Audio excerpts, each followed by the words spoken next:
ये चिप्स बोलो या वेफर्स बोलो या फिर और कुछ स्नैक्स बोलो, which is going to have lot of carbohydrate, वो स्टिक करेगा उसके दांतों के around and that will create cavity.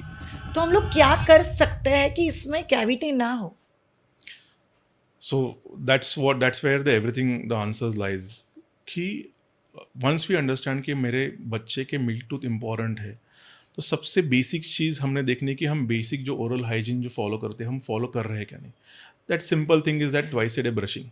Normally अपना बच्चा होता है कि जो सुबह ब्रश कर लेता है, जब उसको पीछे लगते हैं हम, रात में हम भी थोड़े से दिन भर बिजी शेड्यूल के कारण हम जल्दी सो जाते हैं, यार बच्चे को बताना रह जाता है क्या तू ब्रश कर. वो बच्चा देख रहा है कि मम्मी डैडी मेरे ब्रश नहीं कर रहे, तो मैं कहा ब्रश करूँ, तो वो बच्चा भी वैसे सो जाएगा, हम उसको पुश करेंगे तो he is not get a motivation. That's too true. Because of that what is happening, child is not brushing twice a day. So एक पेरेंट ने सबसे बड़ी इंपॉर्टेंट चीज़ करनी है कि create that habit of brushing twice a day properly. There are certain ways, I talk in later कि कैसे वो हैबिट बनानी है, but twice a day brushing is very important. Because 2 बार ब्रश करेंगे, स्पेशली रात की ब्रशिंग, ये इतनी इंपॉर्टेंट है कि क्योंकि दिन में जो खाया बच्चों ने वो सब क्लीन हो जाए तो oral cavity will be very healthy. Second चीज़ है, कुछ भी खाओ गागल करो. एक बच्चा दिन में स्नैकिंग करता है, स्कूल में डब्बा खाता है या फिर बाहर कुछ खा लिया उसने, तो उसको एक आदत लगाने की, कुछ भी खाओ तो गागल करो.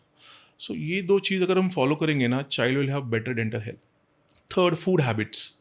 कि फूड हैबिट्स में नॉर्मली हमको एक आदत है कि बच्चों को, चलो हमने 2 डब्बे तो हमने प्रॉब्लम, नॉर्मली 3 डब्बे होते हैं आजकल स्कूल में बच्चों के.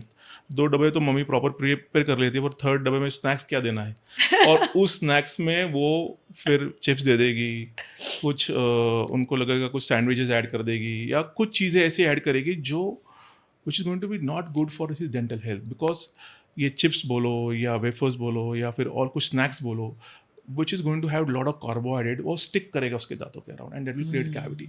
सो small changes need to be done there, जहाँ पे बच्चों में मेक श्योर दैट कि ऐसी फूड हैबिट्स नहीं रहे कि जिसके कारण दांतों में कार्बोहाइड्रेट ज़्यादा बन के एसिड बने और कैविटीज बने.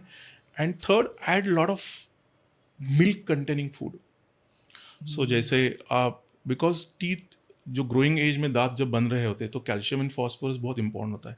ये अपने मिल्क प्रोडक्ट से आता है, जैसे मिल्क है, योगर्ट है, चीज़ है, या फिर certain kind of green vegetables है, सर्टन काइंड ऑफ फ्रूट्स है, जैसे विटामिन सी जैसे ऑरेंजेस करता है या फिर बनाना है. ये सब फ्रूट्स है, ये चीज़ें बच्चों में बार बार कंज्यूम करना बहुत इंपॉर्टेंट है, which will help to improve the overall dental health. So some basic food habit changes, avoiding certain foods, and twice a day brushing and gargle when you eat anything is more than enough to maintain the better health of a child teeth. Wow.